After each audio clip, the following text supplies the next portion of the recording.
all that little things that he needs to learn, and then you will realize that that's what education is all about. Education is not about qualifications. It is not about acquiring diplomas, and it's not about only employability. Employability, yes, not just employment. To me, I think education is about getting life skills in place. If life skills are in place, and that's the primary skill that we are talking about. The secondary skills that we are talking about is skills that are application-based. Can I apply the theory that I have learned to practice in life? If I can answer that question, I have taken care of secondary skills. My third point is a tertiary skills. The tertiary skills are basically vocational skills that we have been talking about for the past 45 minutes. These tertiary skills are skills that will help a child to get into a trade, get an employment. But it is a combination of the primary, the secondary, and the tertiary that would make the child grow into a young man. I use the man in common gender, and who will survive the world as we see the world. And if we have to do that, we have to ask ourselves, what are we going to do with education? And the topic very prominently says transformational practices in skills training and education. And let me take very prominently 3 keywords in that statement. 1, transformational practices. 2, skills training. 3, education. If we were putting everything together, we are talking in terms of cash. What is cash? I talk about cash not as C-A-S-H as a commoner would see it. I talk about cash as K-A-S-H, knowledge plus attitudes plus skills plus habits. If we were able to develop our children to young adults, to adults, having the right knowledge to be able to apply and use that knowledge with the right attitudes, in turn having all the required skills and each of them becoming habits, the child would turn out to be a successful person. And that's what life is all about. So one must be cash rich. Certainly, not necessarily with the C, but certainly with the K. And if we are cash rich, many of our aspects of our life is taken care of. If I were to add K plus A plus S plus H, I will say is equal to employability. Ask yourself as employers, what are you looking for in a person who enters your industry? This is what you want. You want the person with the right knowledge, you want a skilled person, you want people with the right attitude and have good habits. If all this is in place, you know that this person is employable and he is the man for you. So therefore, we need to work towards that. And if I were to see education and its relevance, I'm talking about lifelong learning. Lifelong learning amounts to 7 basic survival skills that we must have. My take would be a little different because I'm seeing children as a whole growing into an adult.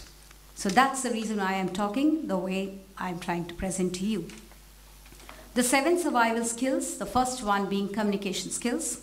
2, a person being able to access and analyze information, which is very important, being able to discern between what needs to be taken from the information that's available and using it rightly.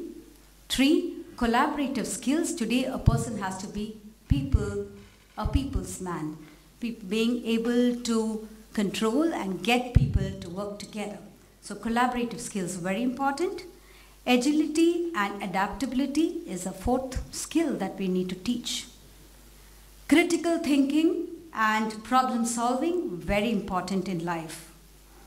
Initiative and entrepreneurial is the 6th skill that I can talk about. Curiosity and imagination is a 7th skill. if all these 7 skills are put together, a man can survive. So I come back to what will provide these skills.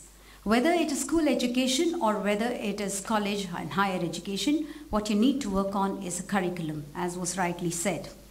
A curriculum that gives every student the joy of learning, and there's an element of curiosity for him.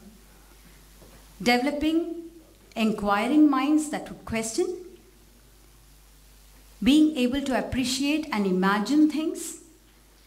And being able to create new knowledge. So if I'm able to do all this, I think there's a feeling of self-worth and being able to appreciate the worthiness of others. And I think that all these aspects have to come as a part of curriculum, not necessarily it should be about physics, chemistry and maths.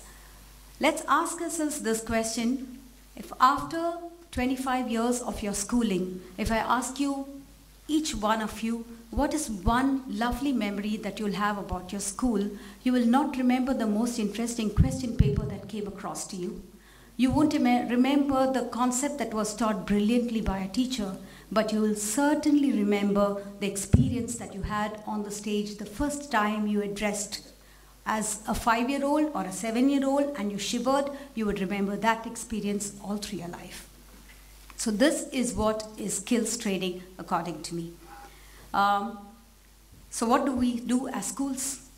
Give judgmental skills for the children, being able to make things meaningful for them. So critical analytical skills is what we need to work on.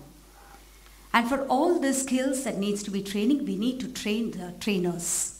And the need to train the trainers is very important for the simple reason that we cannot be teaching our students skills for the next century with a century back old trained processes. We need to be having current training processes, current thinking processes in order to create thinkers for the future. The country needs thinkers. The country needs doers. But we cannot use the previous generation's ideas to go on with the next generation. You need to be thinking currently. And it is not that what is old is not good. What I'm trying to do is one needs to constantly train. However well educated one may be, however well one is trained, one needs to update, and therefore training of teachers is very important, whether it is for skills training, whether it is for curriculum. Most teachers spend a lot of time in monolithic work, and when I call about monolithic work, I'm talking about very routine kind of work.